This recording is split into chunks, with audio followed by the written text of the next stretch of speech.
Olá, eu sou a Tatiane Tereza e esse é o Tempo de História.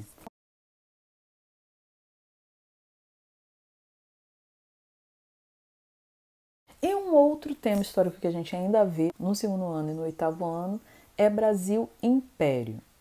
Quando eu penso em Brasil Império, eu penso em três conceitos principais. Primeiro reinado, regência e segundo reinado. Agora pensando em conceitos para esses três períodos. Primeiro reinado, um dos temas principais é a construção do Estado Nacional. Lembrando que o Brasil era colônia, então no Brasil Império, o Brasil passa por uma emancipação política, pela independência, feita por Dom Pedro I em relação ao seu próprio pai, Dom João, que era rei de Portugal. Então, a partir do momento que o Brasil se torna independente, ele não vai mais seguir as leis de Portugal, ele vai ter leis próprias.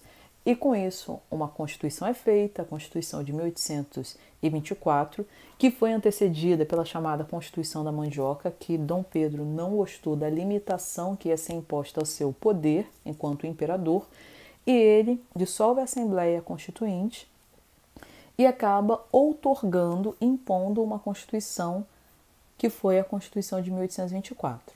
Então, primeiro reinado, construção do Estado brasileiro sob o domínio de Dom Pedro I.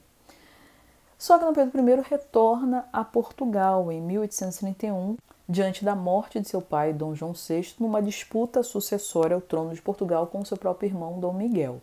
E ele deixa aqui então seu filho Dom Pedro II, só que Dom Pedro II é criança e começa o período da regência.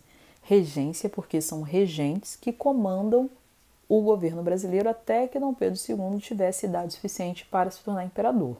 Que uma criança de 5 anos não pode governar um país. E o período da regência, ele é caracterizado, um conceito principal do período da regência é a questão de um hiato, de uma ausência, de uma lacuna no poder. Você não tem a personificação de um imperador sentado no trono. E é um período onde tem uma grande instabilidade política.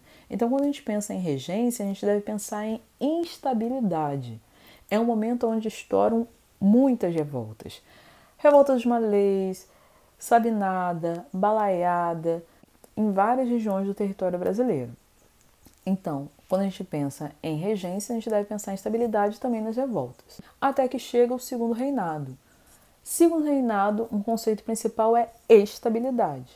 Estabilidade política que vem da estabilidade econômica. Lembrando que no segundo reinado, já no governo de Dom Pedro II, que teve a sua coroação antecipada com o golpe da maioridade, Dom Pedro II ele governa de 1840 a 1889, quase meio século no poder. E essa longevidade do governo de Dom Pedro II ela é consequência dessa estabilidade econômica, principalmente do café, que era o carro-chefe da economia brasileira, produzido em larga escala, em grandes fazendas, para ser vendido no mercado internacional. A partir do momento que esse produto começa a sofrer determinados abalos, a política do império também sofre. Lembrando que o império é derrubado no ano seguinte que é assinada a Lei Áurea. Lei Áurea, a lei que estabeleceu a liberdade aos escravos. Escravos, principal mão de obra da economia brasileira.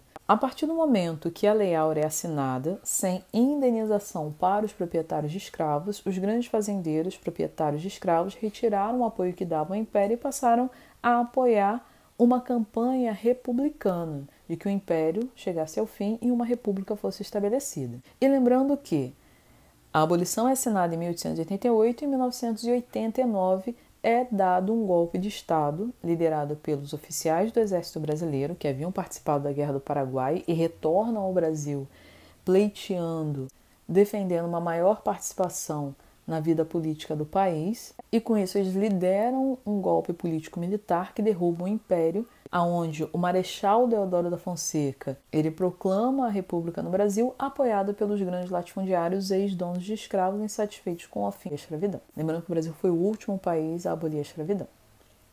Bem, então é isso. Esse foi o Tempo de História. Se você ainda não é inscrito, se inscreve no canal, ative o sininho para receber notificações. E além do YouTube, o Tempo de História também está no Instagram, com os vídeos no IGTV, no Facebook e no Twitter. Até a próxima!